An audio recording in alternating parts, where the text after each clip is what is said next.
አትሌት ፈይሳ ሌሊሳ ከሀገር መውጣቱን የሚጠቁሙ መረጃዎች በአሁኑ ሰዓት በስፋት እየተሰራጩ ይገኛሉ። አትሌት ፈይሳ ሌሊሳ ትናንት ምሽት በሚነዳው ቪኤት መኪና ሁለት ሰዎችን መቅጨቱን ተከትሎ ይሄ መረጃ በሶሻል ሚዲያ ላይ እጅግ ሲዘዋወር እንደነበረ የሚታወስ ነው። በዛሬው በተሰማ መረጃ ደግሞ ከተገጩ ግለሰቦች መካከል አንድ የ16 ዓመት ታዳጊ ህይወቱ እንዳለፈም በስፋት እየነገረ ይገኛል። ከህይወት የተማርኩት አንድ ትልቁ ሚስጥር ምንድነው? ዲሲፕሊን። ኦልዌይስ ዲሲፕሊን ዊንስ። ዲሲፕሊን የሆነ ሰው ሁሌም አሸናፊ ነው። ልንገራችሁ፣ ማንንም ሰው አትመኑ። የምር ማንንም ማመን እንደሚቻል አላውቅም። ጋይስ አዶናይ ከካናዳ ባይመጣ ኖሮ ምን እንደሚፈጠር አስባችሁታል? በመጀመሪያ ዲቻ ቦይስ አሁንም ሊስትሮ እየሰሩ ነበር። ነፃነት አሁንም ቆሎ እየሸጠች ነበር። ለህፃጽ ያን ያህል እርዳታ አይደረግም ነበር። በኢትዮጵያ አንድ ምንነቱ ያልታወቀ አውሬ የሰዎችን ነፍስ እየቀጠፈ እንደሆነም ተሰምቷል። በኦሮሚያ ክልል ምዕራብ ሸዋ ዞን በሚገኙ ወረዳዎች ውስጥ ምንነቱ በውል ያልታወቀ የዱር አውሬ በሰዎች ላይ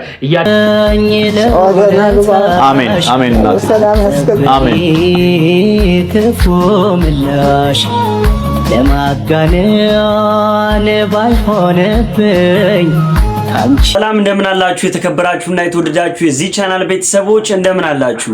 ዛሬም እናንተን በሚመጥኑ በተመረጡ ቪዲዮዎች ለእናንተ መጥቼላችኋለሁ። እንደተለመደው ቪዲዮን ላይክ አድርጋችሁ መጀመር እንዳትረሱ። 60,000 ሰብስክራይብ ልንገባ ውስን ሰብስክራይበር ነው የሚጎለን። ሰብስክራይብ ማድረጋችሁን እንዳትረሱ።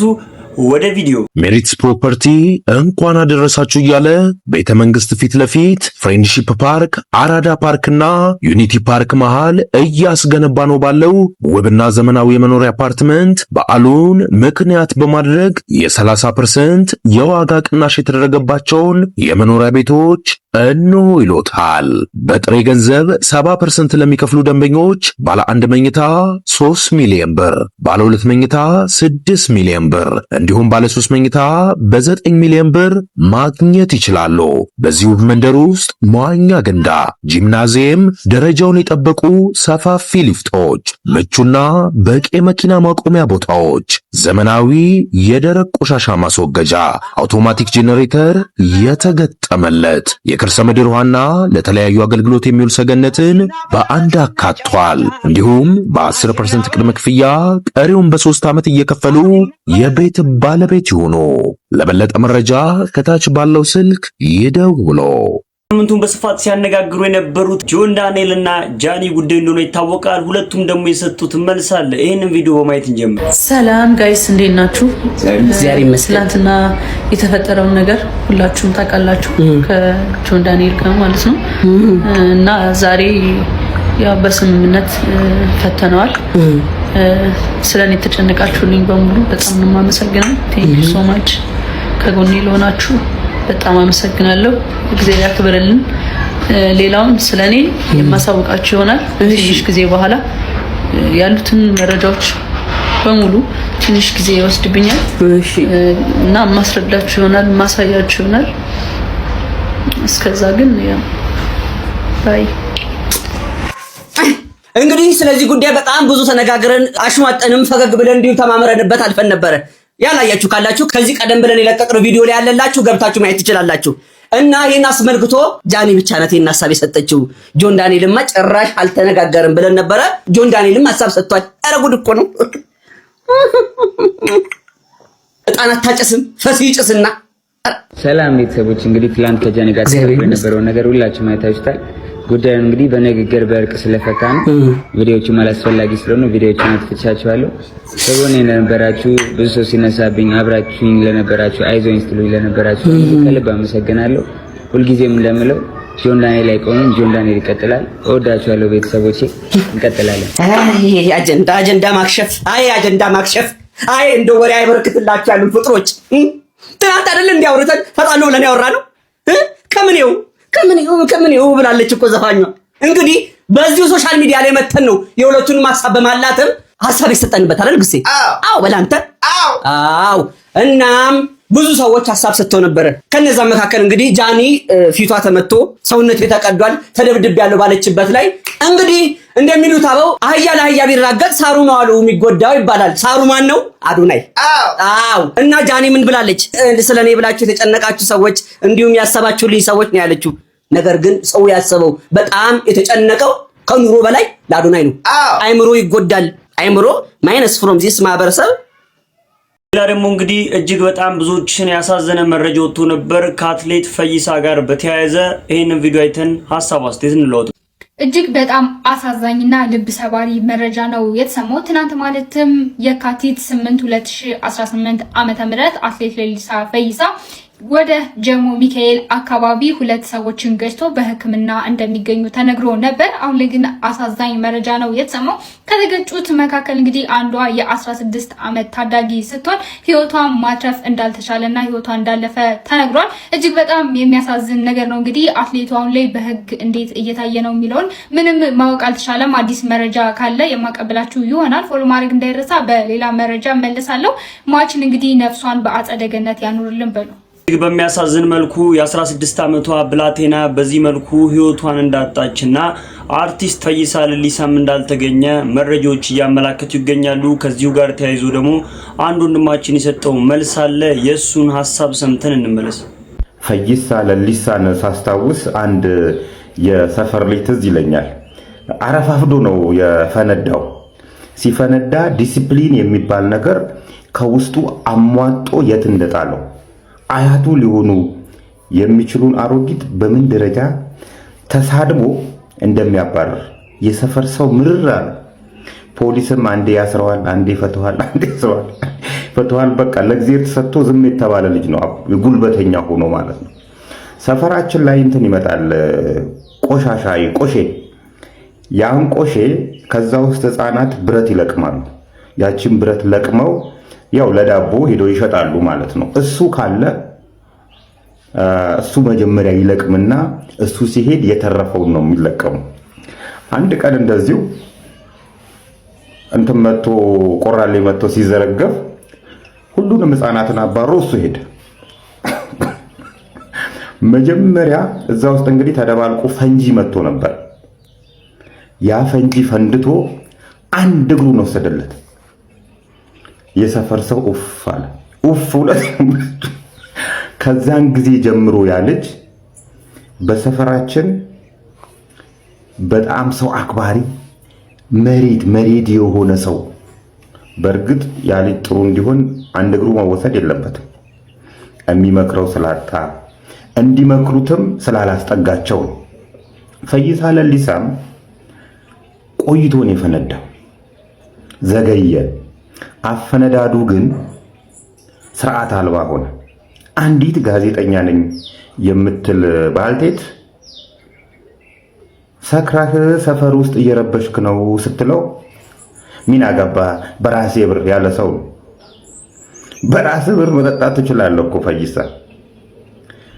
ማትችለው ሰፈር መረበሽ ነው ማትችለው። ቢኮዝ በአንተ ስካር እኔን ትረብሸኛለህ። ስለዚህ ጠጣ ግን አትረብሽ ነው እያለች ያለችው ልጅቷ።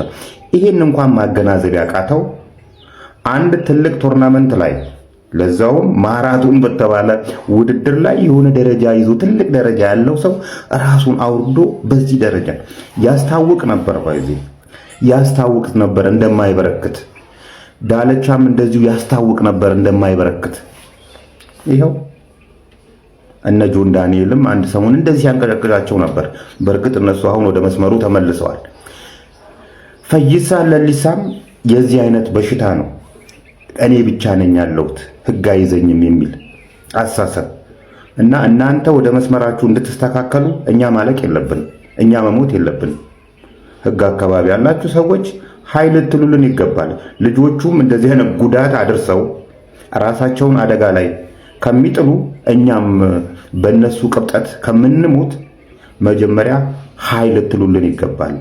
ኃይ የሚል ማጣት ነው አሁን እነዚህ ልጆች እንደዚህ እያደረጋቸው ያሉት። እና እዛ አካባቢ ግጭቱ በተፈጸመበት ቦታ የነበራችሁ የህግ አካላት ፖሊሶች፣ ያፈለገ ታዋቂ ሁን ያፈለገ ጉልበተኛ ሁን፣ መኪና ገጭቷል ወደ ህግ ነው መሄድ ያለበት እንጂ እንዲያመልጥ ማስደረግ አልነበረባችሁ። ይሄ ሰውዬ ሜቢ አገር ጥሮ ሸሽቶ ከሆነ እንደተባለው እናንተ ጭምር ተጠያቂ እንደምትሆኑ መዘንጋት የለበትም። ሌላ ደግሞ እንግዲህ ምንነቱ ያልታወቀ እጅግ በጣም አስፈሪ የሆነ እንስሳ ምንነቱ እንኳን የማይታወቅ ከባድ ጥቃትን እያደረሰ ይገኛል በሚል የወጣ መረጃ አለ። ምን ይመስላል የሚለው ከነዋሪዎቹ ያለውን ሀሳብ አስተያየት ሰምተን እንመለስ። በኢትዮጵያ አንድ ምንነቱ ያልታወቀ አውሬ የሰዎችን ነፍስ እየቀጠፈ እንደሆነም ተሰምቷል። በኦሮሚያ ክልል ምዕራብ ሸዋ ዞን በሚገኙ ወረዳዎች ውስጥ ምንነቱ በውል ያልታወቀ የዱር አውሬ በሰዎች ላይ እያደረሰ ያለው ጥቃት ከፍተኛ ስጋት ደቅኗል ሲሉ ነዋሪዎች መናገራቸውን ተከትሎ በአሁኑ ሰዓት እጅግ እያነጋገረም ይገኛል። አውሬው ነብር የሚመስል መጠኑ ግን እስከ ጥጃ የሚደርስና የተለያየ ቀለም ማለትም ጥቁር፣ ቀይና ዳልቻ ቡራቡሬ ያለው መሆኑ የተገለጸ ሲሆን አውሬው ደም ከመጠጠ በኋላ ሬሳቸውን ትቶ እንደሚሄድም ተገልጿል። እዛ አካባቢ ነዋሪዎችም ልጆቻቸውን ወደ ትምህርት ቤትና ወደ እረኝነት ለመላክ ተቸግረናል ያሉ ሲሆን አውሬው ከዛፍ ላይ በመዝለል ጥቃት እንደሚሰነዝርም ተገልጿል። የወረዳው አመራሮች ለማህበረሰብ ጥንቃቄ ማስጠንቀቂያ አስተላልፏል የተባለ ሲሆን ሆኖም ግን የዞኑ ኮሙኒኬሽን ቀረበ የድጋፍ ጥያቄ ያለመኖሩን የገለጹ ሲሆን የዱር እንስሳት ጥበቃ ስለ ጉዳዩ መረጃ እንዳሌለው ጠቅሶ ዶቼ ቬለ መዘገቡንም ተመልክቻለሁ። ለማንኛውም ዘገባቸውን አዳምጡት።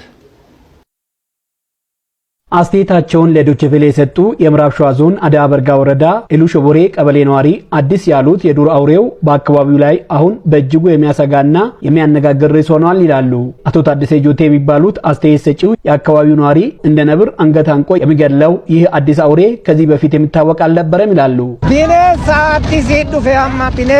ሰው የሚገድል አዲስ አውሬ ነው የመጣብን። አንዴ ዘሎ ማጅራትን በመያዝ ደም መጥቶ ነው ገድሎ የሚጥለ። የአውሬ ጥቃት ከታየ ጥቂት ወራት ቢሆንም በርካታ ሰው በጥቃቱ ህይወቱን አጥተዋል። ጋትራ ነቤ፣ ቢሻንዲሞ፣ ማሩ ጮበትና ሌሎች ቀበሌዎች ላይ በዚህ የዱር እንስሳት ጥቃት ሰዎች ሞተዋል። በተለይም ታዳጊ ህፃናት ነገር አምነን ወደ እረኝነት አናሰማራም። አሁን ትናንሽ ልጆችን ብቻቸውን ካገኘ አይምርም። በእርግጥ ትልቅ ሰው መንገድ እየሄደ ዘሎ ይዟቸው አንቆ ያውቃል። እስካሁን በአካባቢው ያልታየውና ገና ዘንድሮ ማየታቸውን የገለጹት ነብር መሳይ አውሬው የተለያዩ መልኮችም ያሉት መሆኑን ነው ነዋሪው የሚያነሱት። ቀለማቸው ዳለቻ፣ ጥቁር ቡራቡሬና ቀይ ቡራቡሬ ነገር ናቸው። የተለያየ መልክ ነው ያላቸው። ቢያንስ 3 አይነቶችን ነው እስካሁን ያስተዋልናቸው። አሁን በቀደም ቀበሌያችን ውስጥ ሰው ቤት ገብቶ አካባቢው ላይ የነበረ ሰው በሙሉ ተሰባስቦ ወጥተው ነው የገደልነው። 3ቱንም ቀለም ያላቸውን አይተናቸዋል። ወረዳው ማቆ ግንዛቤ እየሰጠበት ነው። ሌላው አስተያየት ሰጪ የዚህ ወረዳ ማሩ ጮቦት ቀበሌ ነዋሪ የሆኑት አባወራ ናቸው። ስታየው ነብር ይመስላል፣ ግን ትልቅነቱ ጥጃ ነው የሚያክለው። ከነብር ከፍ ይላል። አንዱ 8 ወልዷል ተብሎ አሁን ማህበረሰቡ እንዳለ ወጥቶ ጫካ በማሰስ 3ቱን ገድለናል። እዚህ ጎረቤት እንዴት ያለ ታዳጊ ልጅ ተበልቷል። የጥምቀት ሰሞን ስጋ አይበሉም፣ ደም ጠጥቶ ነው የሚጥሉ። ትልልቅ ሰዎችም ተጠቅተዋል። አሁን በወረዳችን ብቻ በአዳ በርጋ ወረዳ ከተለያዩ ቀበሌዎች በዚህ አውሬ ጥቃት ህይወታቸው ያለፈ ሰው ወደ 7 ደርሷል። ህፃናት ብቻ ሳይሆን ትልልቅ ሰዎችም የዚህ አውሬ የጥቃት ሰለባ ናቸው የሚሉት አስተያየት ሰጪው የአካባቢው ነዋሪ ከሳምንታት በፊት ተከስቷል ያሉትንም እንዲህ አጋሩን።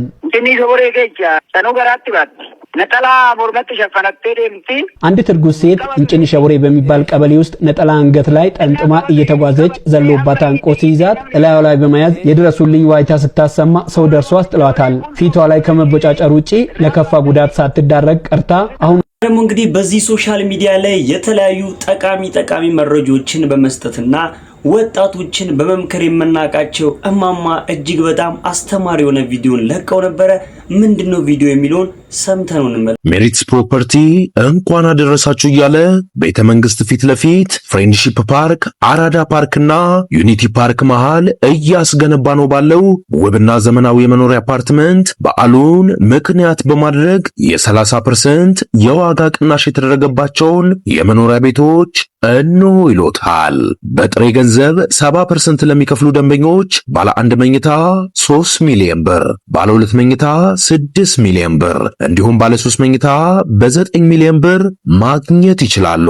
በዚሁ መንደር ውስጥ መዋኛ ገንዳ፣ ጂምናዚየም፣ ደረጃውን የጠበቁ ሰፋፊ ሊፍቶች፣ ምቹና በቂ መኪና ማቆሚያ ቦታዎች፣ ዘመናዊ የደረቅ ቆሻሻ ማስወገጃ፣ አውቶማቲክ ጄኔሬተር የተገጠመለት የከርሰ ምድር ውሃና ለተለያዩ አገልግሎት የሚውል ሰገነትን በአንድ አካቷል። እንዲሁም በ10% ቅድመ ክፍያ ቀሪውን በ3 ዓመት እየከፈሉ የቤት ባለቤት ይሁኑ። ለበለጠ መረጃ ከታች ባለው ስልክ ይደውሉ። እሙዬ አንዱ ወንድማችን የጻፈልሽን አስተያየትና ጥያቄ እንዲሁም ምስጋና ላንብብልሽ። ምን ይላል መሰለሽ? የኔ እናት በጣም ነው የምወዱት። ሁልጊዜም ሳይወት የወለዱኝ ያህል ነው የሚሰማኝ። ኑሩልኝ፣ ከኔ እድሜ ጨምሮ ይስጦት፣ ብዙልኝ፣ በርክቱልኝ። ብዙ ነገር ከእርሶ ተምሬያለሁ።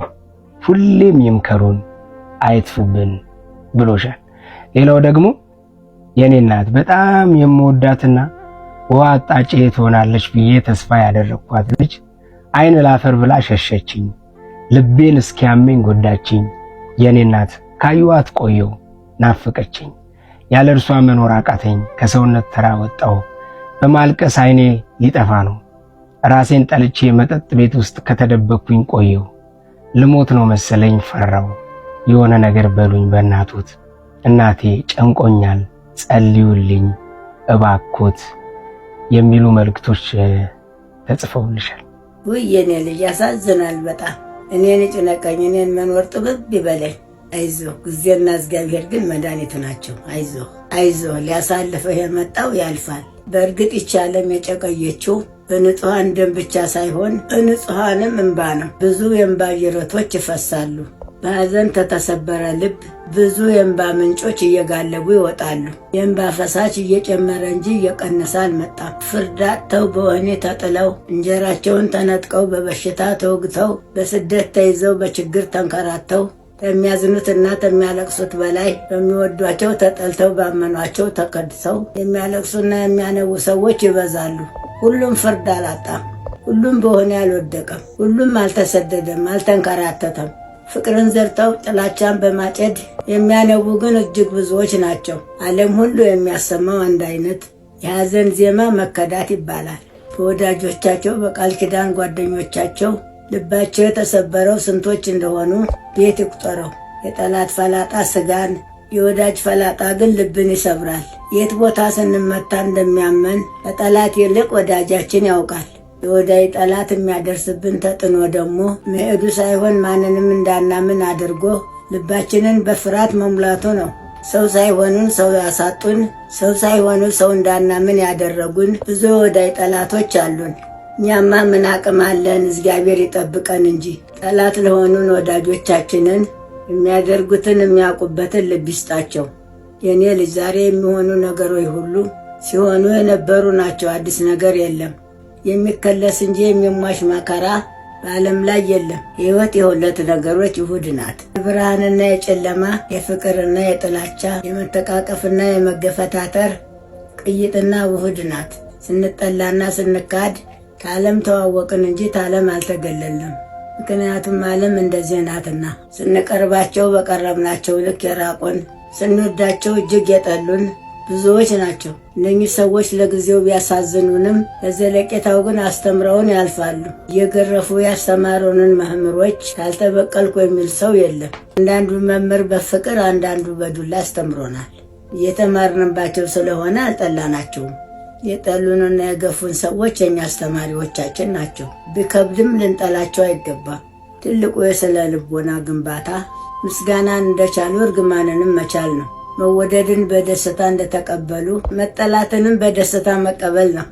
ሲወደዱ ሀገር አልበቃ የሚላቸው፣ ሲጠሉ ሰፊው ሀገር የሚጠባቸው ደካማ ሰዎች ናቸው። የኔ ልጅ አንተ ግን ብርቱና ጠንካራ ልጅ ነህ። የኔ ልጅ ፍቅሩም ጥላቻውም ስሜት ነው። ስሜት ደግሞ እንኳን ለኛ ለባለቤቱም ዘመድ አይሆነውም። ትላንት የወደደን ዛሬ ይጠላናል። ትላንት የጠላን ደግሞ ዛሬ ይወደናል። የሰው ልጆች ባህሪ በቀን ውስጥ እንደ ሸማኔ መወርወሪያ ወዲያና ወዲህ ይላል። የፍቅርና የጥላቻን ጥግ ሳይነካ አይውልም። ልጆች የሰዎች ስሜት በተለዋወጠ ቁጥር የእኛም ደስታ በተለዋወጠ ቁጥር አደጋ ላይ ነን። መለወጥ ያለባቸው ሰዎቹ ሳይሆኑ እኛ ነን። ስለዚህ የኔ ልጅ ለምን ታዝናለህ? ማዘን ያለባት እሷ ነች። ምክንያቱም የጠላቸው ከማንም በላይ የሚወዳትን ነው። አይዞህ፣ እንዲህ ያሉ ልቦች በእድሜ ሲካሱ አይቻለሁ። የተገፋም የተረሳም ከእግዚአብሔር ዘንድ ካሳለሁ። ሁላችሁንም ወዳችኋለሁ የኔ ልጆች፣ መረቃችኋለሁ፣ ባረካችኋለሁ። ፍቅርን ዘርታችሁ ጥላቻን ላጨዳችሁ የቆሰለውን የሚጠግን የእግዚአብሔር እጅ ያግኛችሁ። ሕግ አስተማሪው ካህን፣ አገልጋዩ ሌዊ ገለል ብሎ ላለፋችሁ ደጉ ሳምራዊ ተመንገድ ያግኛችሁ። ሁላችሁንም ወዳችኋለሁ። ሰላም ለኢትዮጵያ ይሁን። ፓፒና አያቱ ሲለያዩ ያለው ቪዲዮ እጅግ በጣም የሚያሳዝንና የሚያስለቅስ ነበረ። እሱም ቪዲዮ ማየት እንቀጥል። አባ እናቴ ቻው አባ ወድሻለሁ። እመጣለሁ አልቆይም እመጣለሁ። እሺ እናቴ አሜን እናቴ አሜን። ክፉ ምላሽ ለማጋነን ባይሆንብኝ አንቺ ጋር ነው የሚያምርብኝ። አልቀይረውም አልለውጠውም ለዘላለም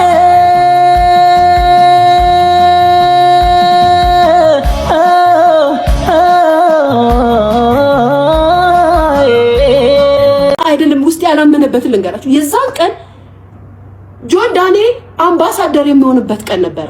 ቦሌ መድኃኒዓለም ዴንታል ጥርስ ምናምን አምባሳደር ሆኖ ፕሮግራም ላይ ነበረ። ትዝ ካላችሁ ሊቅ መጣሽ እንዴ ሲለኝ ነበረ። ጭራሽ የሚያውቀው ነገር የለም። ፕሮግራም ላይ ነበሩ። አምባሳደር ሆኖ የሚሸለምበት ቀን ነበረ።